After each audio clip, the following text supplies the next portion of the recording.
Oke, jadi katalog peta di sini adalah sebuah buku publikasi navigasi yang dipakai oleh seorang navigator untuk mencari peta pada saat membuat rute pelayaran atau membuat passage plan. Ya, jadi peta laut yang ada di atas kapal itu terpisah-pisah. Jadi seperti ini, potongan-potongan seperti ibaratnya kita bermain puzzle. Tahu puzzle ya? Tahu. Nah, seperti kita bermain puzzle. Nah, misalkan kita berlayar dari Surabaya, Tanjung Perak menuju Banjarmasin. Nah, itu petanya tidak serta-merta langsung jadi satu lembar, terus kita bikin langsung garis lurus seperti itu, tidak. Tapi kita masih mencari potongan-potongan peta itu sehingga kita bisa jadikan satu, sehingga menjadi satu kesatuan dan bisa dijadikan sebuah rute pelayaran. Nah, caranya seperti apa? Caranya kita menggunakan katalog. Nah, di sini Ibu akan menjelaskan. Silakan dibuka halaman 13. Halaman 13. Oke, sudah dapat semua? Sudah. Oke. Nah, di sini di halaman 13 itu ada nomor 2 dan ada X. Di sini ada huruf A, B, C, D, E, F, G, H. Itu adalah pembagian wilayah untuk masing-masing peta. Jadi untuk wilayah Sumatera dan sekitarnya itu ada di grup A. Kemudian sebagian Kalimantan, jadi Kalimantan bagian barat dan sebagian Laut Jawa masuk ke grup B. Kemudian Laut Jawa dan Pulau Jawa masuk ke grup C. Yang D ini Kalimantan Timur dan Sulawesi masuk ke D. Kemudian untuk yang E daerah Timur, Flores, Bali, Nusa Tenggara dan sebagainya masuk ke E. Kemudian yang F ini Pulau-Pulau Tanimbar dan segala macam masuk ke F. Yang G ini Laut Arafura masuk ke Laut G. Kemudian yang H ini adalah daerah Papua, Irian Jaya. Untuk Papua New Guinea sudah masuk ke luar negeri, jadi sudah tidak masuk ke dalam peta Indonesia. Nah, katalog yang kita pakai untuk di wilayah Indonesia ini kita pakai dari Dinas Hidros Oceanografi Angkatan Laut. Terus kalau kita berlayar ke luar negeri pakai katalog peta apa? Ada sendiri. Kalau mau berlayar ke luar negeri ada peta yang namanya peta British Admiralty atau biasa disebut dengan BA. Nah, cara mencarinya setelah kita mengetahui pengelompokan dari ABCD sampai H ini, kemudian misalkan kita membuat rute dari Samarinda menuju Makassar, misalkan ya.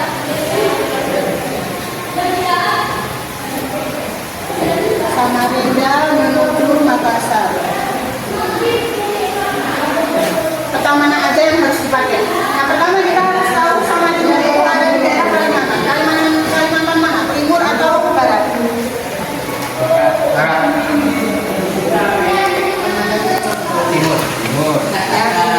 Timur. Sedangkan Makassar ada di Sulawesi Selatan.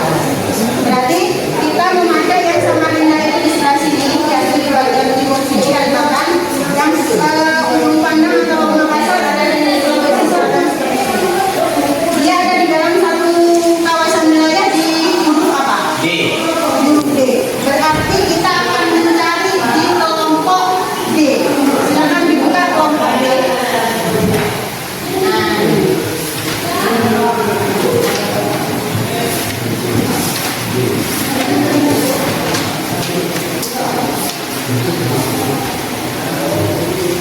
Sudah ketemu? Oke. Sekarang di situ kita lihatkan Samarinda di sebelah mana? Ada di tengah. Ada tulisan Samarinda ketemu? Nah, coba berkumpul di sini biar Ibu bisa jelaskan. Pakai dua katalog juga nggak apa-apa. Nah, di Samarinda ini, kita lihat Samarinda kotaknya kita perhatikan, yang ada di sini, yang ada di sini nggak apa-apa. Kita lihat kotaknya ini, Samarinda ya, kotaknya ini ada di kotak nomor berapa? 130. 130 ya. Berarti untuk Samarinda kita jajang pelabuhannya dulu, yang peta detailnya dulu. Peta detailnya dulu berarti dia ada di 158 ya. 158. Kemudian kita cari lagi 158, kemudian nyambung ke kita pakai 130 ya. Kita pakai 130. Kemudian Sulawesi itu kan dari sini, Makassar ya. Yang 130 kita pakai peta yang skala kecil. Kita pakai yang mana nih? 127 ya. Terus kemudian yang masuk ke sini, kita pakai yang 127 ya. Kita pakai 127 lagi. Kemudian nyambung ke bawahnya pakai 128 lagi. Nah, sekarang kita cari peta detail untuk masuk ke Makassarnya. Kemudian balik lagi. Peta detailnya ke belakang, ke D lagi. Karena masih tidak tadi. Cari ke Makassar. Nah, oke. Sekarang peta detailnya di bawah sini Makassar ada di lingkaran peta nomor berapa ini? 139.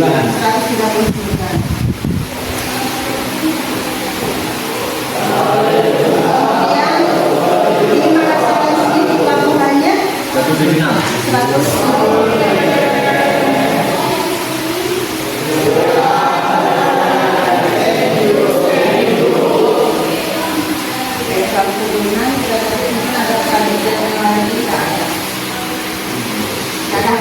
Berarti dari kita memulai perjalanan dari Samarinda menuju ke Makassar kurang lebih membutuhkan ada 1, 2, 3, 4, 5, 6 nomor peta.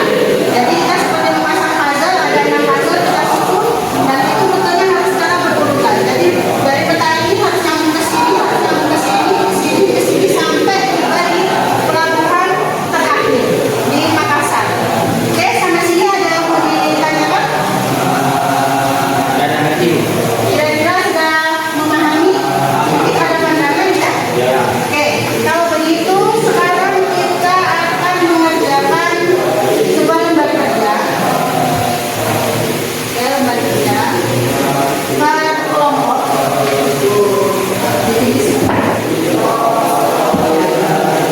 Nah, di sini dijelaskan soalnya dari pelabuhan Tanjung Priok menuju ke Pelabuhan Panjang. Ya, dari Tanjung Priok menuju Pelabuhan Panjang. Kita lihat di peta awal Tanjung Priok ada di kelompok apa? Tanjung Priok itu di Jakarta. Masuk ke mana? Ya, di Jawa. Masuk ke C. Nah, Pelabuhan Panjang itu ada di Sumatera. Tapi dia masih masuk, Pelabuhan Panjang itu dari Sumatera Selatan. Berarti dia masih masuk ke C juga. Berarti silakan mencari di sepanjang grup C untuk menentukan Pelabuhan Tanjung Priok hingga ke Pelabuhan Panjang. Silakan berdiskusi.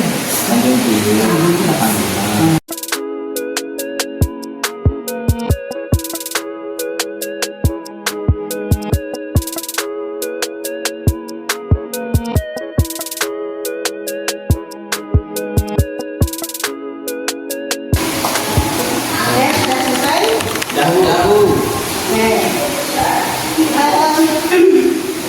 Pelabuhan Tanjung Priok menuju Pelabuhan Panjang. Di Tanjung Prioknya pakai peta 85.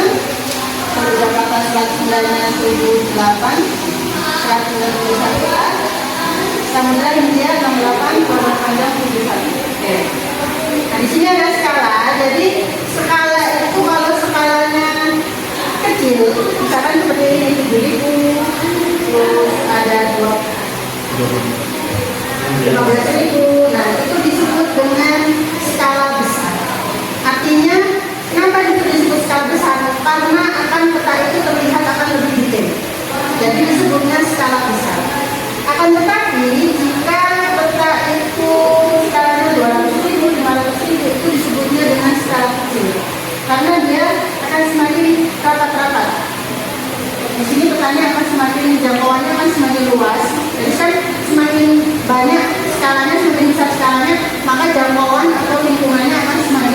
jauh, semakin besar.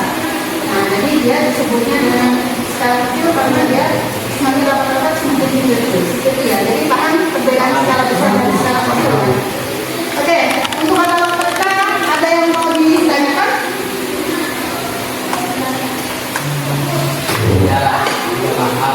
Oke, sekarang jadi suatu saat kita menjadi seorang navigator, terutama menjadi second officer atau Marine 2. Langkah pertama pada saat kita membuat kasat scan harus kita mengetahui atau bisa memahami cara membaca sebuah katalog peta. Nah, jadi kemanapun rutenya kita tidak akan pernah kesusahan atau kebingungan selama kita bisa memahami cara membaca katalog peta, baik itu di Indonesia maupun pada saat kita pergi ke luar negeri. Apakah katalog peta British Admiralty sama seperti yang punya Indonesia punya? Sama jawabannya. Mereka juga terdiri dari potongan-potongan. Kalian pokoknya cukup memahami Kalimantan, Pontianak itu ada di Kalimantan sebelah mana, Sorong itu ada di daerah Papua bagian utara atau bagian selatan, hanya seperti itu aja.